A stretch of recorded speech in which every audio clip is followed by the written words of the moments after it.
Hello, this is a tutorial to show you how to create a color block image in Procreate, but it is sped up. Know that it is faster than I typically would work.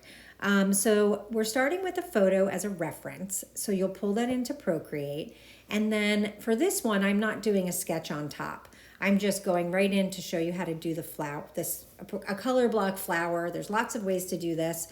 This first one, I pull the color from the flower by pressing and holding on the image.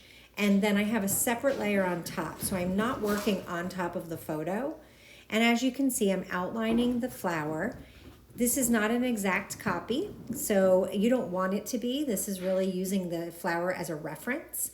So the first thing that I'm doing is trying to fill in this shape. You'll see it fills in the whole thing because I missed a spot. So on the bottom right of the flower, I'll fill that in, and then you'll see as I pull that color in that it fills in only the shape I drew. And so then I looked at this color and I'm trying to determine whether or not I like the color the way that it is, or do I want to change it. So you can actually move the color sliders around and pull in different colors, which is a nice way to be able to adjust. The other thing that you see me doing here is, as I did in the other video, I put alpha lock on. So I'm trying to make the edges of these petals lighter. And I didn't change brushes. I'm still using the monoline. And then I realized that I might need a different brush, but I will go back and do that later.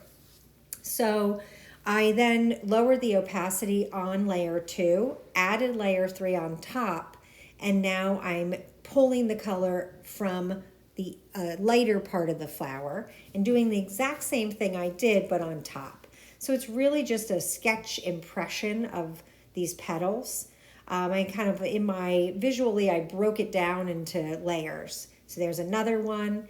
And what you can do is also, you can also duplicate. So here I'm gonna alpha lock this one, and then I'm gonna use an airbrush instead to give me a softer edge on this flower. And so I'm trying to alternate the dark and the light, and then I'll put on layer 2 to see how that looks. Wasn't a big fan, so I go back and kind of try to move these layers around and see how I can better replicate the idea of those flowers. See, I was like, the outside of that one is just too dark. The inner circle gets lost in there. So I'm making some adjustments, and it's good for you to see how that looks as that happens. I'm also changing the size using the arrow tool. You can adjust size, you can warp the shapes. And so it's good just to kind of see this process. I'm using the airbrush on the edges to bring out the edges of the inner shape, and then going back and doing something similar to the outer shape. So that's just not so stark. So here we go, I landed on something. And then I'm going to duplicate layer 2. So I duplicated it, I made it smaller, and now I'm moving it on top of layer 3. Procreate won't renumber them, so now I have 2 layer 2s and a layer 3. They're not really in the correct numerical order, but here I'm going to pull some color from the colors I've already used. I'm just adjusting them so I get a lighter shade, and then pulling here. So there I select that peachy pink. It's like a color I wasn't sure how to make. So I just pulled it from the image, and then I'm going to drag it into my inside shape. Actually, I guess I use the, instead I use alpha lock to paint it, and then I duplicate it again. So that flower is made of layers and layers of petals. So you'll see now there are 4 layers of petals. 3 of them are made from the same shape, but you can turn it, you can warp it so that it doesn't look duplicated. And so you'll see that's happening here. And I use the outside color again for some repetition. This is the warp tool. So when you go to the warp tool under the arrow, you can then choose advanced mesh, and that'll give you even more points to manipulate it from. And then you use those anchor points to kind of move the shape around. Here I'm duplicating again with the color of the layer 2, the one that I pulled right from the flower that you saw me do. And then first I'll make it smaller. And that gives you the impression of the layers of petals in a zinnia. So once you have that flower, that could all be flattened and duplicated. So here it is without the background, just to, you know, it's good sometimes to separate it. And now I'm gonna start working on this orange flower. So I flattened all of the zinnia together, and now I created a new layer. I'm pulling that color directly from the flower, switching back to my monoline brush, and then I'm going to start by outlining these petals. And same as before, we're not looking for an exact replica, but it does help with proportion and direction when you're using a reference image.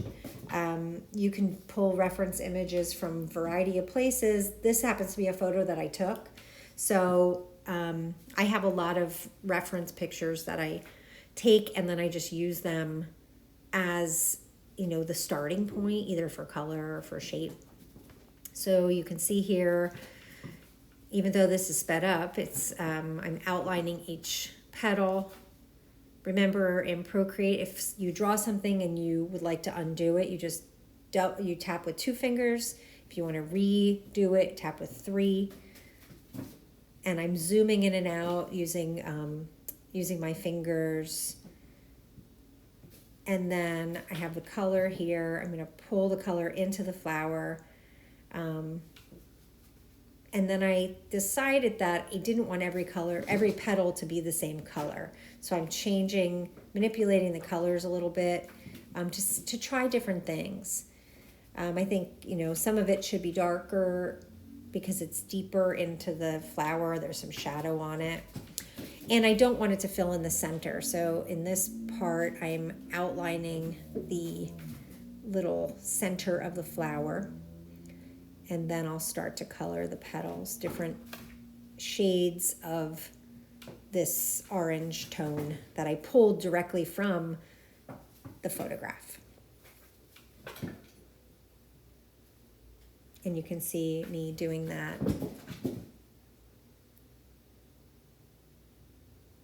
One thing that's kind of interesting is if you pull, at that point I pulled the color into the outline and it changed the whole outline. But once you have a flower, you can always go back and change the entire color. So here I had lines that overlap, so I pulled a little bit of the color that's already there and I covered it. I tried to erase it at first, but it erased everything. So just remember that is the case. And then here I created a new layer. I pulled that kind of yellow mustard tone from the center, and I'm just giving you the impression of that fuzzy center, just with some scribbles. The whole idea with this style of drawing is that you're trying to give the impression of what's there without rendering it with a lot of shading. So it could be blocked out shading as well, which I can show you when we're in class. So I have this completely covered, and then I realized I didn't really like that piece that was sticking out there. So you see me here going back and coloring that in with a few different attempts. So I saw that I was on the wrong layer. So then I think I'm just going to take yeah, there we go. I take the pen and I just color over it. And this is going to end up being a bouquet of flowers that's as a background. So I then could take that and flatten the 2 parts together. And now I have these 2 flowers as part of the larger bouquet. So 5 and 3 will eventually get flattened together. And then to duplicate this flower, I can use the arrow tool, and I can slide right on the layer to duplicate it, and then use the arrow and the warp and the distort to make a new flower from that one and then recolor it.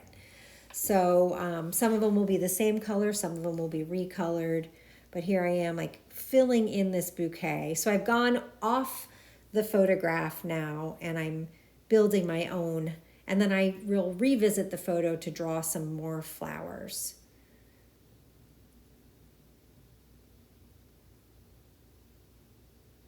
And so I pulled that deep purple color from the flower to the right, and I pull it into that original flower, and it will change all of the colors in it based on what you saturate it with. So you can really limit the amount of time that it takes, but also consider adding different colors. And so here I'm going to move that one behind.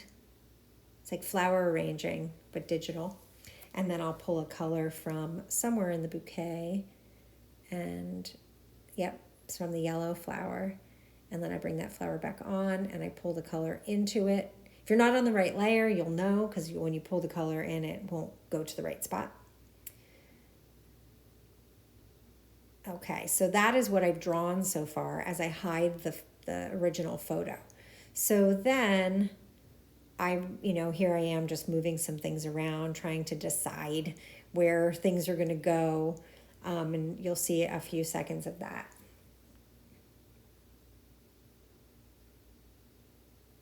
The nice thing is if you keep your layers intact, even if you want to move something later, you can. So I don't flatten anything until I know I'm done with it. Occasionally I may even duplicate the entire image from the gallery so that I don't, so I still have layers on some version, because you can copy layers from one image to another. So now I have the bouquet, and now I'm going to add some of the greens. So I'm just taking the impression of this greenery, really just, in my own mind. I lowered the opacity on the original image.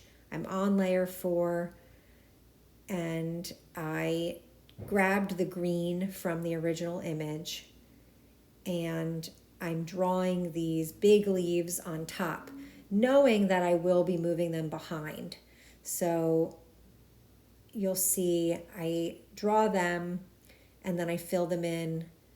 I wanted there to be some space, so I created overlapping lines so that I could have kind of points of highlight where I could add a lighter green.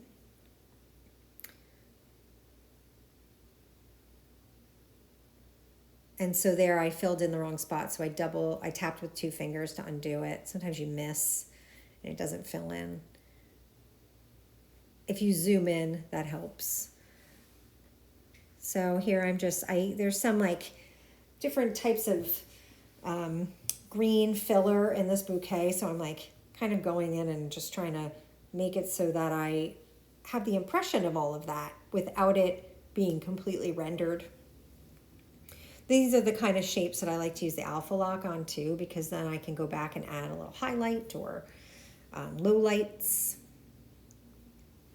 In class, I'll show you the final image, which changed a lot. But this whole bouquet, I ended up doing one and then duplicating it to really fill in the background. And then I used it as a background. So you'll see all of that when we are in class together.